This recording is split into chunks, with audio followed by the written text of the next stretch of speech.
सिंधु नदी स्पेशल, तो सिंधु नदी कहाँ से निकलती है, उसकी लंबाई कितनी है, पाकिस्तान के लिए उससे क्या समझौता किया गया था, और सिंधु नदी से क्या क्या क्वेश्चन आ सकते हैं।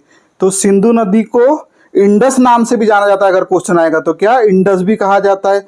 और सिंधु नदी तिब्बत के मानसरोवर झील के पास से निकलकर भारत पाकिस्तान होते हुए अरब सागर में गिरती है, अगर क्वेश्चन आया तो। सिंधु नदी की लंबाई कितनी है, 2880 किलोमीटर।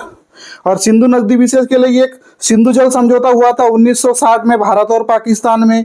सिंधु नदी को पाकिस्तान की जीवनदायिनी कहा जाता है। और सिंधु नदी की सहायक नदियां कौन सी है, रावी, व्यास, सतलज, चिनाब और झेलम, अगर क्वेश्चन आया तो।